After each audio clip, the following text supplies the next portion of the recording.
Hi there and welcome to my Monday Live. My name is Paula Reed and I'm an independent Stampin' Up demonstrator going by the name of Yellow Bear Stamping. I'm not doing a front camera tonight for some reason. My overhead lights are doing something really weird and really shining, so I just thought I would start just straight down on my desktop. So welcome tonight. If you would like to leave a comment to let me know that you are watching, that would be great, and I can chat with you. And if you watch on the replay, still leave a comment and I will get back to you at the end. So tonight I want to do a card using product from the beautiful gallery suite. This is got 2 bundles and this beautiful paper in a really cool embossing folder, some ribbon and some embellishments.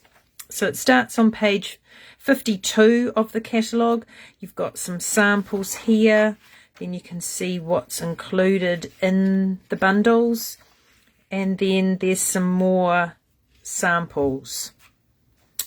So this is a technique that, oh gosh, I don't know, I used it years and years ago, and it's called the triple time stamping. And what you would normally do is, let me just get a bit of, I'm going to use the base of my card.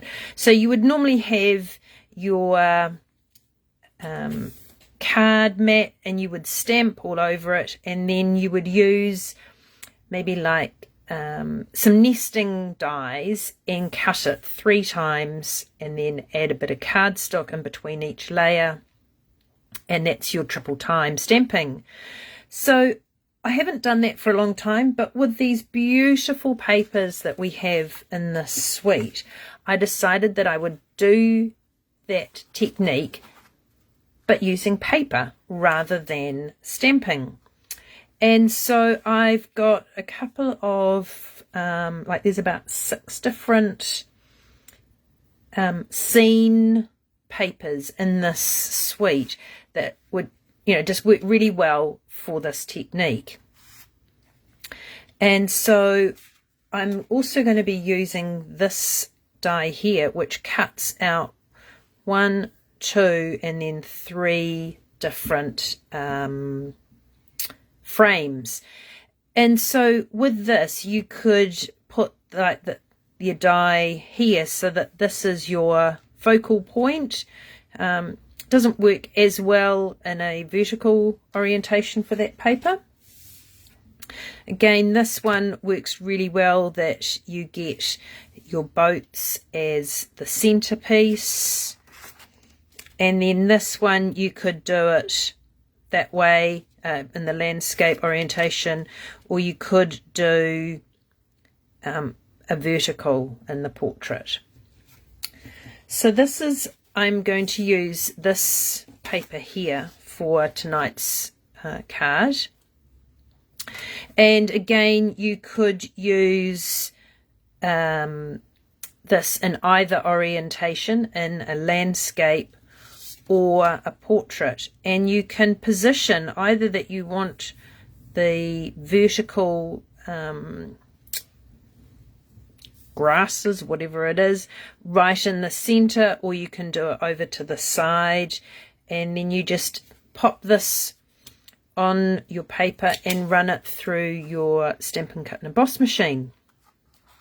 So I have done that portion because it's just a little bit hard trying to put the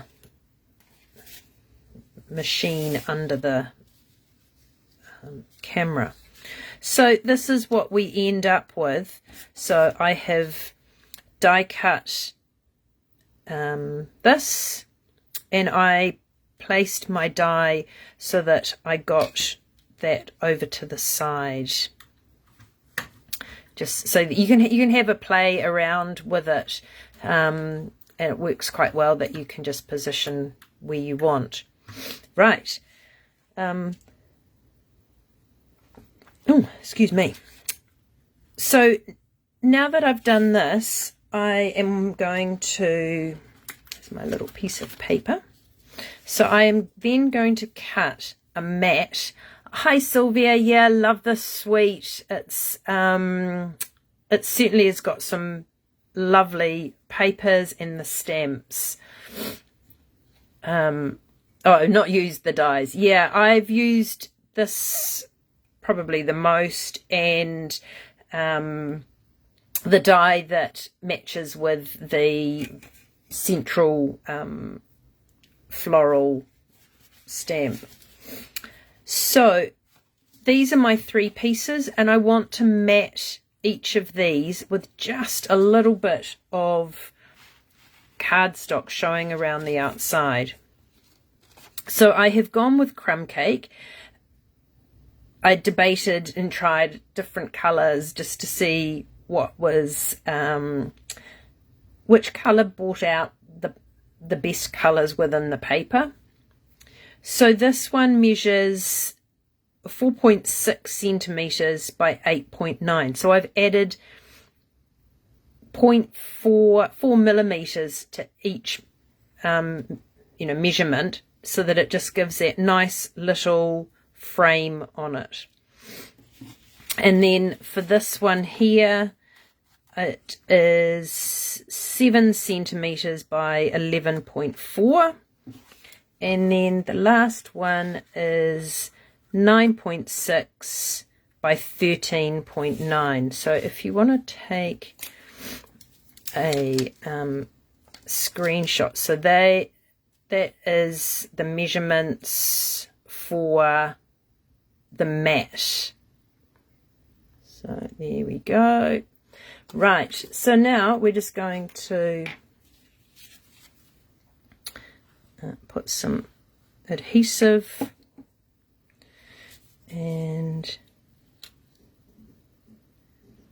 position that. Hope everybody's had a good day today. It's certainly got a bit windy up here in Auckland. Thankfully it wasn't as cold as the morning starts last week. Had a few 3 degrees, which is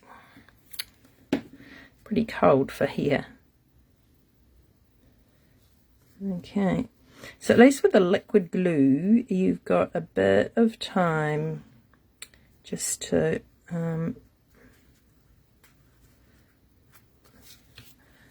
position it,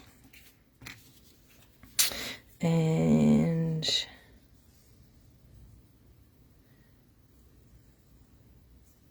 just go around the outside. Whoops, and not actually on your finger, but that's okay.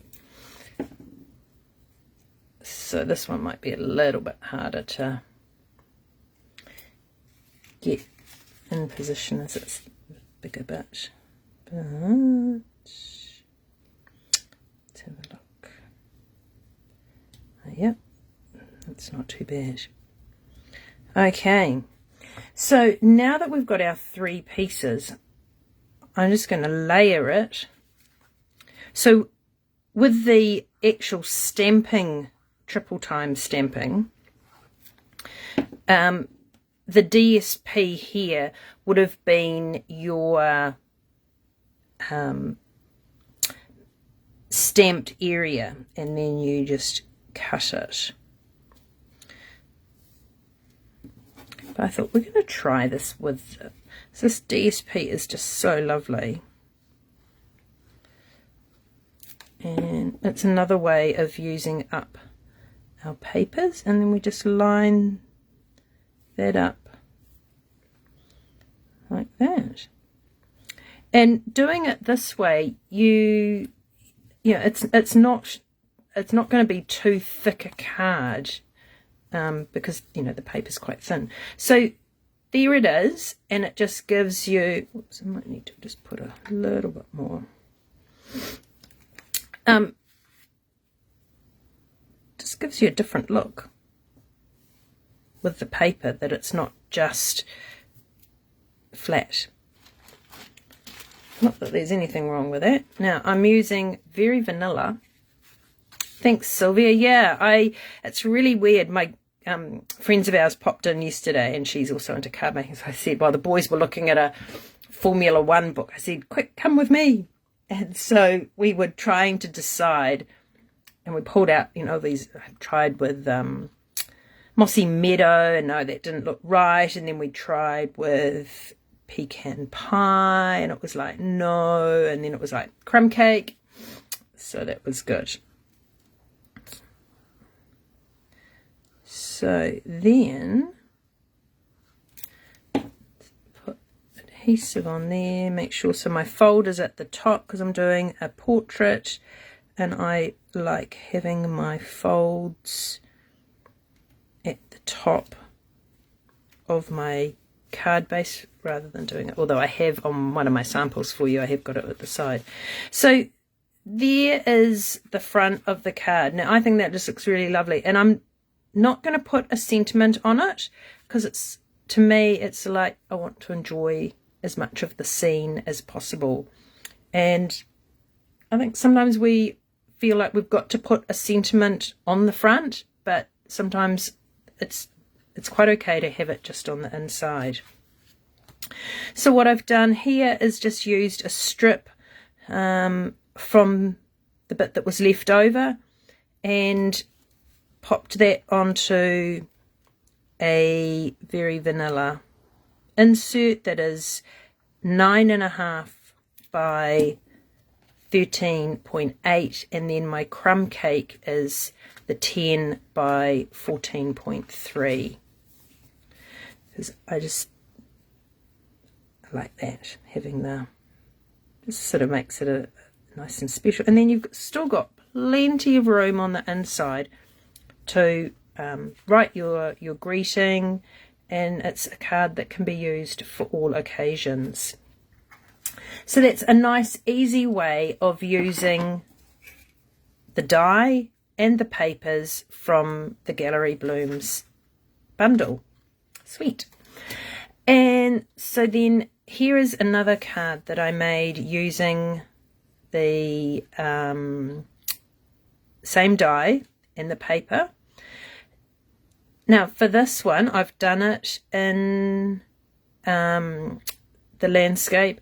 I didn't want to put a mat, but I didn't want it so that it was all just flat. So what I've done is that I die cut out of a scrap of cardstock this second frame, and then for the center one, it's actually got 2 bits of cardstock, so that yeah, you can kind of see that it's slightly raised as you go through, so it's not totally flat.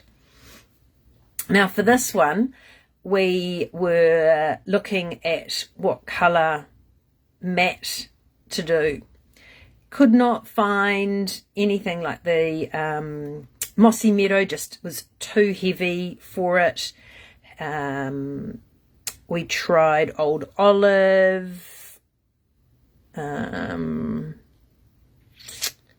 What else did we try? Oh, I think we tried the crumb cake. And there were none in these sort of the warmer peachy colours that really looked great with it.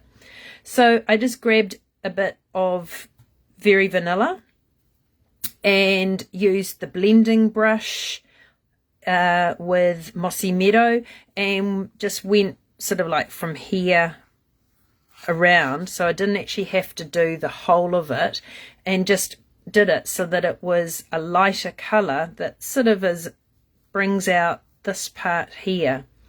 And so if you can't find a colour that of matte that really complements, try doing it with your blending brush, because you can get various variations of the colour and doing it lighter or darker. So that was another option. And then again, I just used a piece of the offcut from the paper at the bottom. And so there's 2 different ways of doing it, but to showcase your paper. Now this was another one that I tried, and the jury's still out on this one. It didn't quite work out how I was thinking about it. I thought, right, we'll just keep going ahead with it. I think I may have done too many layers, but I thought, oh, what's it going to be like with the arches? And for those of you that are in New Zealand, and you've been to the Hamilton Gardens and you've got all the arches, and that kind of was sort of the thought of looking through there. And so this is using another one of the papers from the beautiful gallery, and then I've just done it with the arches, and then I did put a sentiment on for this one. So and then I just had a little thin strip left over that just popped in on the inside. So, and again, this one, it was really hard to find a cardstock to use for the mat, so I've gone with the basic beige to try and lift it, because it is quite a dark paper.